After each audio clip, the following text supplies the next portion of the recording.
Perfecto, bien. Nos hemos quedado en el tributo, que era la última parte del tema de sociedad de castas. Cada casta tiene que pagar un tributo distinto. Las castas inferiores, campesinos, artesanos y comerciantes pagan un tributo en especie y en trabajo, mientras que las castas superiores pagan un tributo en rehenes. Guerreros, escribas, sacerdotes y el mismo rey pagan un tributo en rehenes. ¿Cómo está esto? El tributo en especie es lo que sea que produzcas.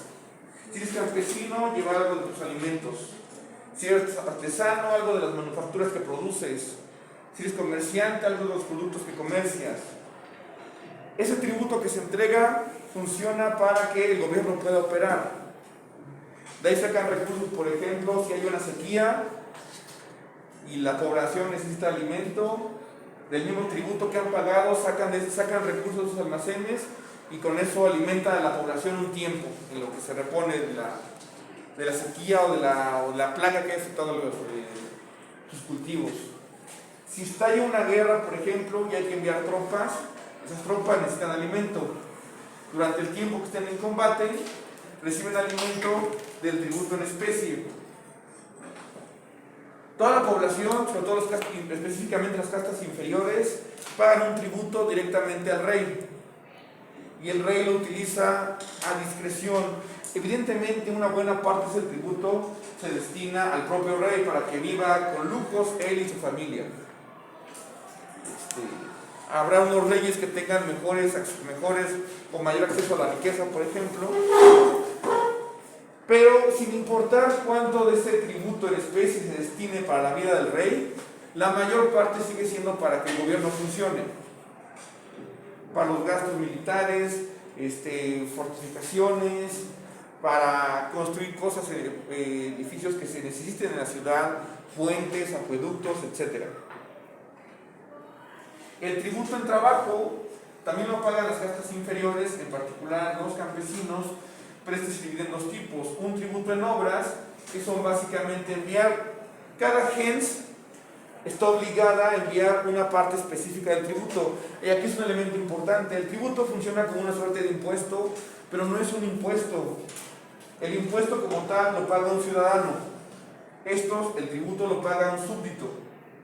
Es decir, el ciudadano tiene en última instancia derechos y obligaciones. Tiene, por ejemplo, derecho a la participación política, a la manifestación, a que su opinión sea tomada en cuenta, mientras que el súbdito no tiene derecho a nada, solamente tiene que pagar tributo y punto. Además, el impuesto se tasa a nivel individual, persona por persona según sus ingresos.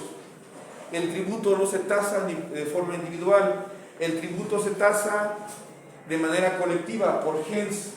Cada gens tiene que pagar una cantidad específica de tributo en especie y enviar una cantidad específica de trabajadores o de hombres de la gens para trabajar en obras, por ejemplo, construir acueductos, construir palacios, construir obras defensivas, construir templos, lo que sea que se necesite, los envían como mano de obra y los alimentan durante el tiempo que están trabajando con el mismo tributo en especie.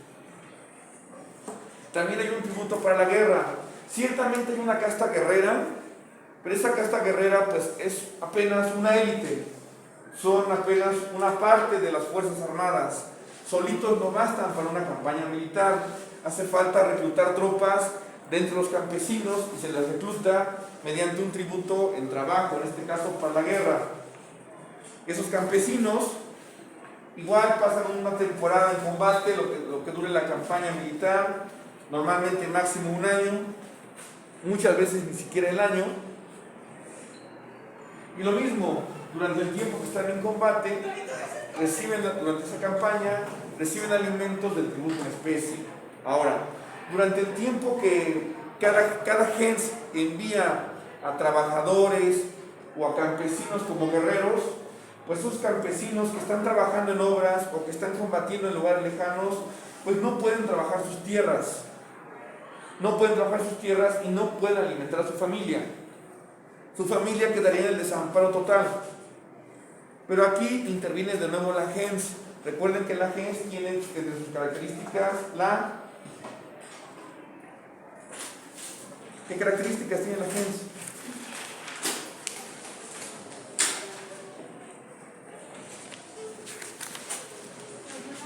La ayuda mutua, en efecto.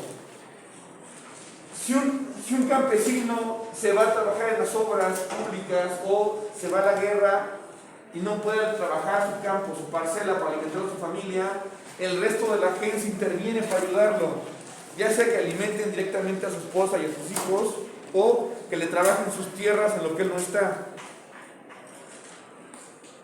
De manera que el tributo en especie, el tributo en trabajo, se tasa sobre la gens, y para evitar que el sistema colapse, la misma gens genera mecanismos de ayuda, mecanismos de compensación para la gente que tiene que salir.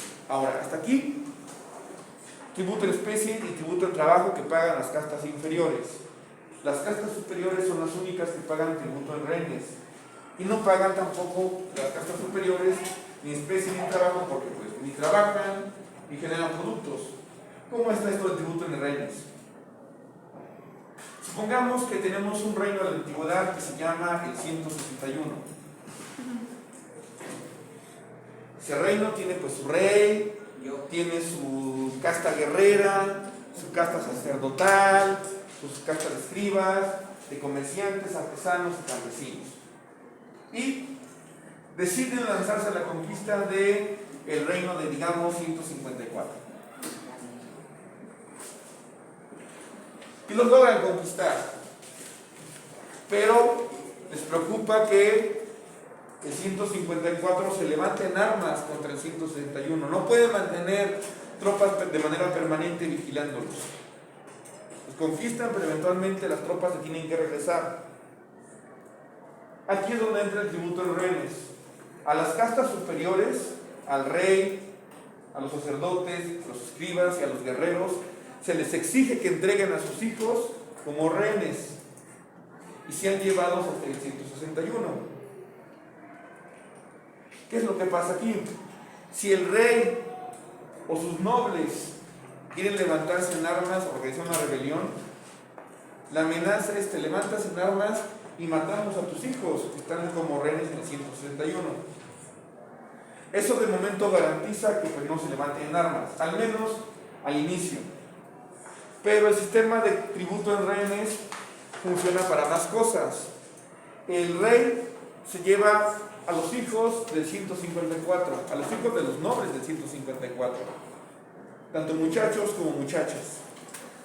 Los muchachos se los lleva a su palacio y les sirven como criados. Para lo que sea que te imagines que alguna persona puede ser como criada: tenderte la cama, lavarte la ropa, hacerte de comer, lavarte los trastes, etcétera, lo que sea que haga falta, eso hacen los servidores rehenes, los muchachos. Pero no solamente eso, sino que también el rey lo envía a educarse en las escuelas del 161, para que sea formado en los valores, convicciones y creencias del 161, no del 154. Cuando esos jóvenes alcanzan la mayoría de edad, alcanzan la etapa adulta, pueden ser enviados de regreso al 154 a gobernar. El 154 los va a recibir porque son parte de su comunidad. Finalmente son los hijos del rey y de sus nobles, pero aunque sean reconocidos por ellos, no van a gobernarlos según los intereses del 154, los van a gobernar según los intereses del 161. Porque así fueron educados. La educación es una herramienta poderosa en ese sentido para adoctrinar a la gente, incluso extranjeros. Es la razón por la que hasta la fecha hay becas para extranjeros en países como Estados Unidos, Japón, Rusia, China, Canadá, Inglaterra. Dan becas a estudiantes extranjeros. El pretexto es la cooperación educativa, cultural, académica, etc. Pero en el fondo también es generar cuadros que sean afines a tu gobierno. Ahora, eso es el caso de los muchachos. En el caso de los muchachos que son enviados del 154 al 161, el rey se las queda, algunas o varias de ellas se las queda para eso, para lo que están pensando, para hacer el delicioso. No todas se las queda a él, ciertamente. Algunas se las reparte entre su casta superior, entre sus castas superiores, la gente, los hombres que fueron más leales, los sacerdotes que quizá dieron los mejores consejos, los escribas que fueron más diligentes en su trabajo, los guerreros que fueron más comprometidos y leales durante la campaña militar. Si fuiste alguien muy comprometido, algo muy esforzado, muy leal al rey, te podrán tocar quizá 3, 4 muchachas reines. Si no estuviste tan bien, a lo mejor te tocará solamente una. Pero aquí viene algo interesante. Sin importar si se las queda el rey o se les quedan sus hombres leales de las castas superiores, pues evidentemente si las usan para hacer el delicioso, eventualmente se embarazan. Y aquí es donde ocurre la magia. Los hijos que tengan de esas uniones son tanto parte del 161 como parte del 154, pero educados en el 161. Ahí crecen. Si eventualmente esos niños crecen y pueden ser enviados a gobernar el 154, el 154 los va a recibir como tales, como miembros de su comunidad, porque son eso. Pero no son leales al 154, son leales al 161. De esta manera ya tienes más mecanismos para que el 154 no se levante en armas. Por un lado, educaste a sus hijos de los nobles y del rey, pero según los valores del 161, y los mandas de nuevo a gobernar al 154 ya de grandes. Tienes hijos con sus hijas. Esos niños son parte de ambas comunidades, pero se identifican con esta de acá. De tal manera que los mandas a gobernar, no van a ser recibidos como extraños, como invasores. Alguien del 161 sí sería recibido como invasor, no se aceptaría su liderazgo, pero esos niños sí. Y van a gobernar el 154 según los intereses del 161. Y esto garantiza que a largo plazo el 154 ya no se levante en armas. Y una vez que ya está consolidado esto, le puedes pedir del 161 al 154 que también paguen tributo en trabajo, en especie. Y si tienes más tributo, puedes sacar más recursos para una campaña militar más ambiciosa y conquistar otros reinos. Puedes sacar tributo en especie, más alimento de aquí y de aquí. Más tributo en trabajo para la guerra, tanto de aquí como de acá. Se incrementa tu número de combatientes, se incrementa la riqueza que puedes emplear para una campaña militar. Y digamos que del 154 se lanzan a conquistar, digamos, al 151, luego al 152, y así sucesivamente, hasta que son dueños de todos los primeros años del semestre. Así una pequeña ciudad, un pequeño reino se va engullendo a otros reinos, hasta que ya no son reinos, hasta que ya estamos hablando de imperios. Y es así como llegamos al siguiente tema. Eventualmente se forman en Oriente Medio y en esta parte del Mediterráneo Oriental estos 4 grandes imperios: el imperio egipcio, el imperio babilónico, el imperio hitita y, aunque no son propiamente imperio, porque son una confederación de reinos, los reinos griegos. Llegamos ahora sí al siguiente tema. ¿Hasta aquí alguna duda? Bueno, la sociedad de castas se mantiene durante varios miles de años. Estamos hablando de fácil unos 2000, quizá 3000 años. Pero hacia el 1200 a.C. ocurre una crisis que colapsa todo el sistema, tanto al tributo como a la sociedad de castas y a los imperios. Para el 1200 a.C. estamos en plena edad del bronce. Hay un intercambio muy activo entre esos 4 imperios. Intercambios económicos, encontramos por ejemplo productos griegos, vino griego lo encontramos en Babilonia, hasta zapatos, hasta calzado encontramos, o encontramos perfumes egipcios en Mesopotamia, en Grecia.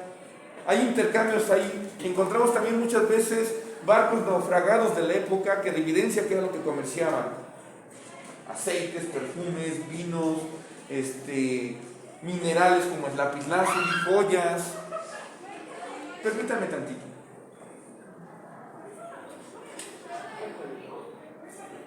Señorita, estamos en clase.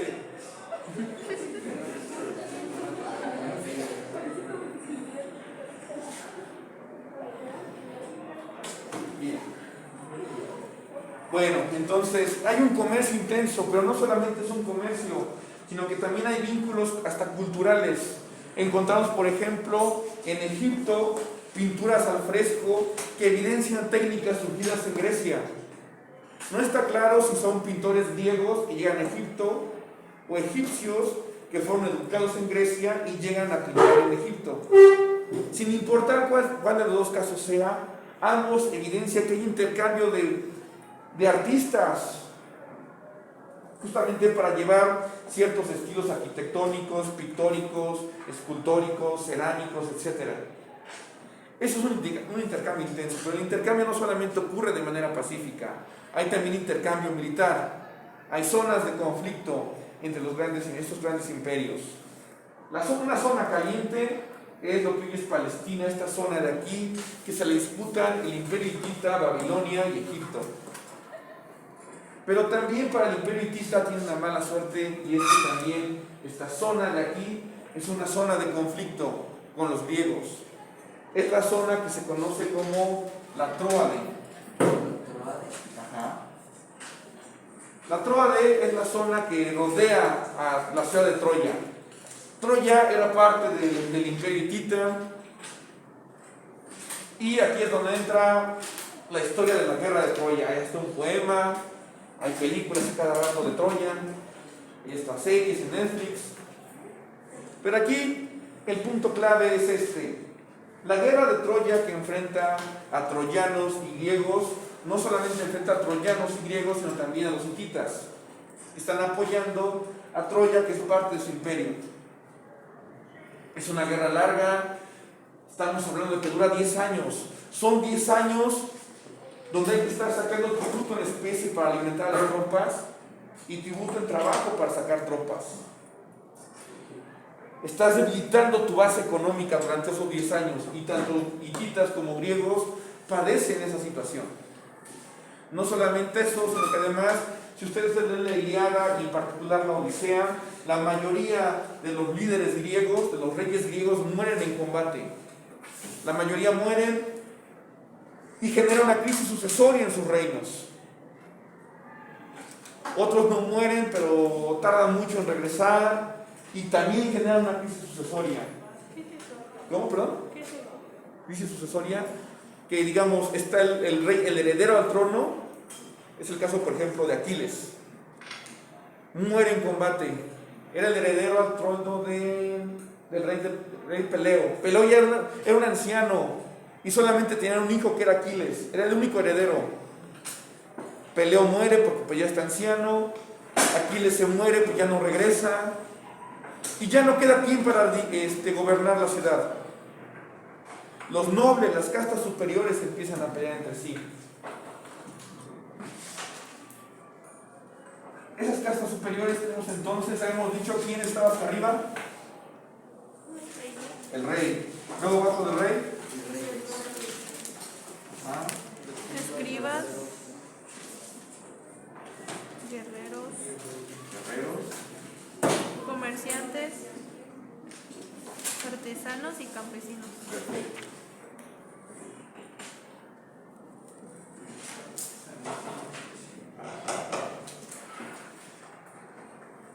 Con la crisis, y esta es una situación que le pasa tanto a griegos como a hititas, muchos reinos quedan vacantes.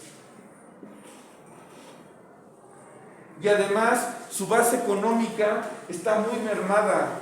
Muchos campesinos han dejado de trabajar sus tierras. Incluso las gens no alcanzan a satisfacer el apoyo entre sus miembros. Ganan la guerra los griegos, se apoderan de ese territorio, pero pagan un precio muy alto, quedan totalmente debilitados, tanto griegos como hititas. Y en ese contexto ocurre la invasión doria. Los dorios también son griegos, pero de otros dialectos, invaden desde el norte a Grecia. De hecho, habían intentado invadir Grecia varias décadas antes. Habían fracasado porque se enfrentan a unos reinos griegos que están fuertes todavía. Ese primer intento de conquista fracasa. Acuden con un oráculo y la respuesta del oráculo es: van a conquistar Grecia a la vuelta de 3 cosechas. Y concluyen: pues a la vuelta de 3 cosechas significa en 3 años. Lo intentan 3 años después y vuelven a fracasar. Y entonces, ¿qué a alguien se le ocurre? Es que no tienes que interpretar de manera literal lo que dice el oráculo, sino de manera metafórica.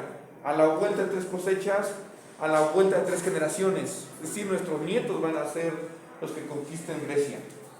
Se esperan y atacan Grecia justo después de la guerra de Troya, cuando están debilitados. Y es un caos para los griegos. Grecia se divide en básicamente 4 áreas. Más o menos así, hay una península por aquí, otra península por acá, más o menos. Esta zona de aquí es Tesalia, esta de aquí es Beocia, esta de aquí es el Peloponeso. Peloponeso, y esta de aquí es el Ática. La ciudad más importante es Esparta, está más o menos por ahí.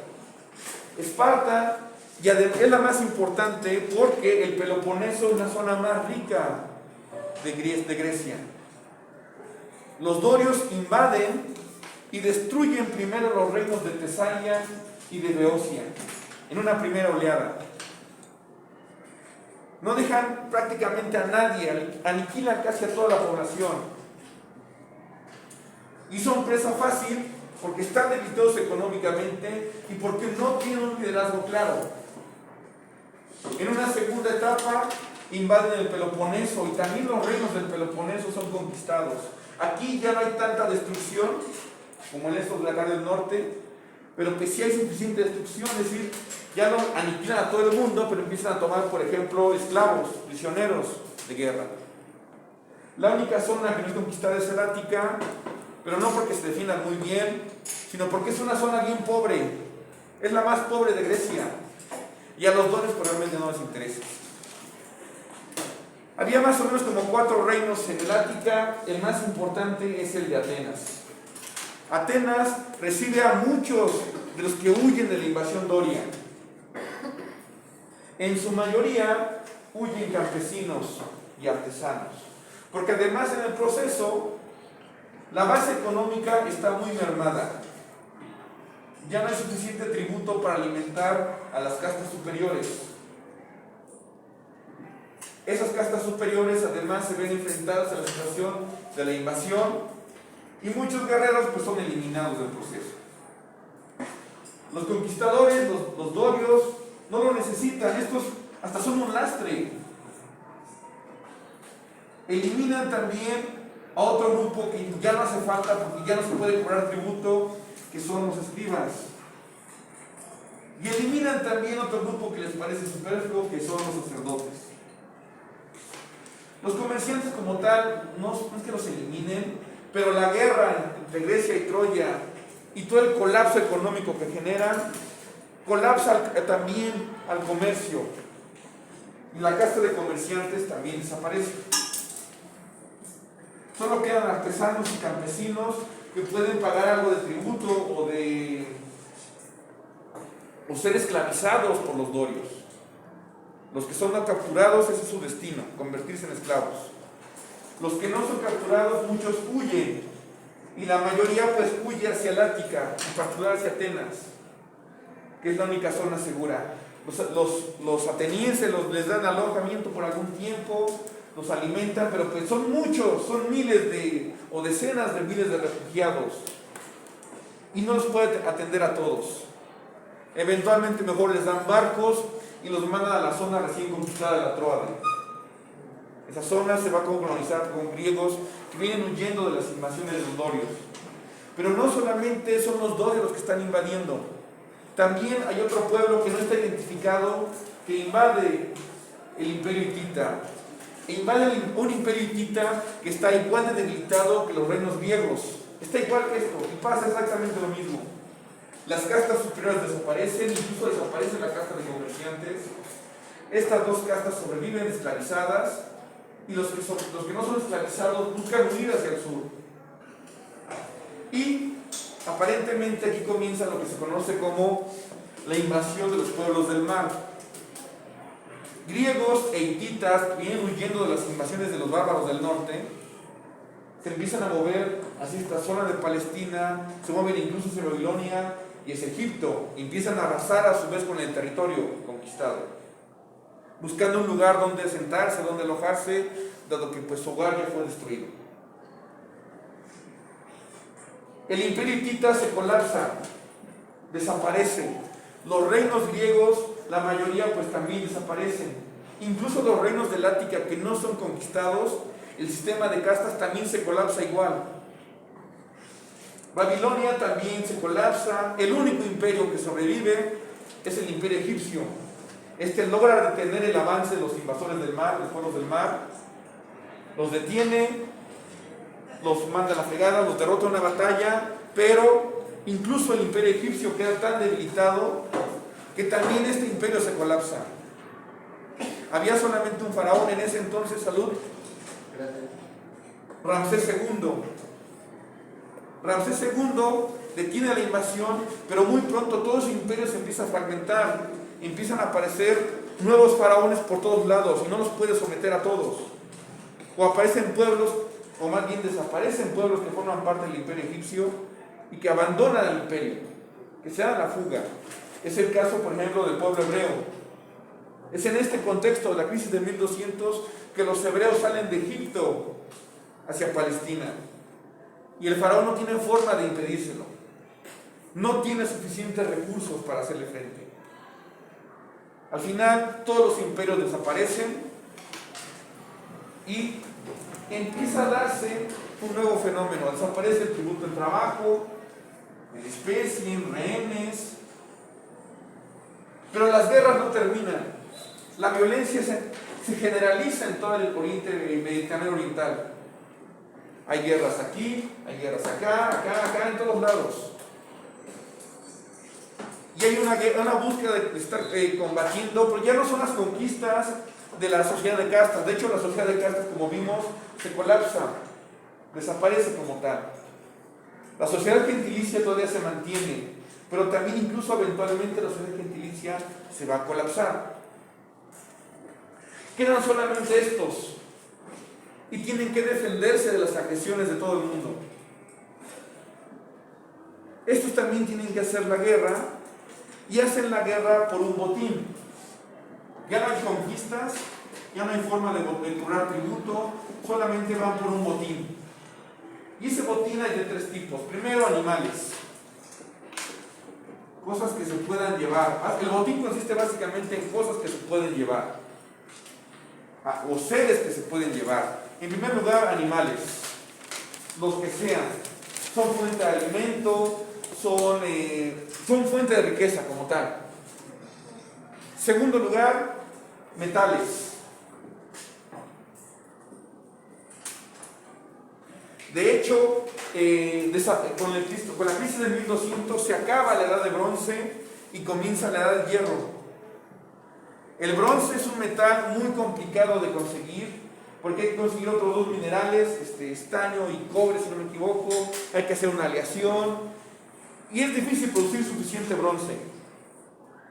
En la sociedad de castas pues solamente era bronce para la casta guerrera, pero en este momento que todo el mundo tiene que armarse como guerrero, hace falta un metal que haya en mayor abundancia. Es aquí donde entra el hierro. Empiezan a experimentar, encuentran que el hierro puede funcionar y el hierro reemplaza al bronce. Y lo reemplaza no solamente como armas, lo reemplaza también como herramientas. Cualquier objeto de metal, incluso metal en bruto, se convierte en parte del botín, porque lo puedes emplear para más cosas. Y el último botín son las mujeres. Sigue siendo una sociedad gentilicia todavía, en donde existe la ley del derecho, obligación de venganza. Estas ya son guerras de exterminio, ya no son guerras para conquistar, son guerras para exterminar a toda una aldea. matas a todos los hombres, pero también matas a todos los niños, porque si los dejas con vida al posible vengador. Te llevas solamente a las mujeres de todas las edades, porque con ellas no aplica el derecho de obligación de venganza. Recuerda que es una sociedad gentilicia de corte patriarcal. Solamente los hombres tienen esa obligación, las mujeres no. Ocasionalmente se llevan algún bebé, por ejemplo, pero lo venden como esclavo a alguien más. No, realmente no se lo quedan. Entonces solamente las mujeres son llevadas como rehenes. Y aparece la figura de esclavitud. ¿Esto lo puedo borrar?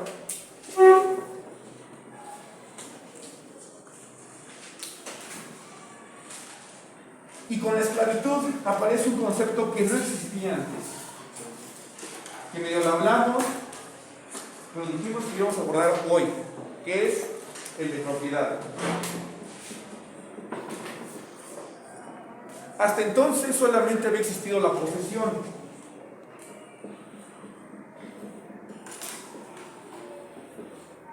Habíamos dicho que en la sociedad gentilicia nadie es dueña de las tierras.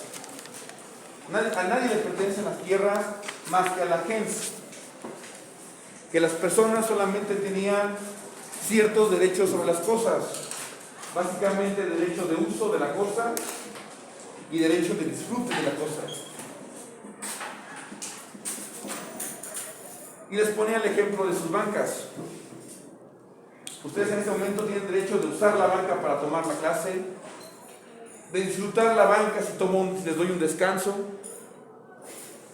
Pueden sentarse a platicar con sus compas, ver un ratito el celular, etc. Yo sé que están cansados, pero aguántenme tanto.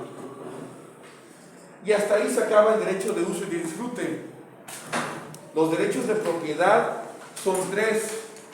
Vuelve a ser el derecho de uso de la cosa, el derecho de disfrute de la cosa y además el derecho de abuso de la cosa. Derecho de uso, disfrute y abuso sobre estas tres cosas. El botín se convierte en propiedad del guerrero al que se le adjudicó el botín. Significa que si tú en una campaña de conquista te quedas con unas mujeres como esclavas, tienes derecho de usarlas, disfrutarlas y abusar de ellas. Y abusar en un sentido más amplio del que se están imaginando. Ciertamente hacen delicioso con ellas, pero es algo más complejo que solamente eso.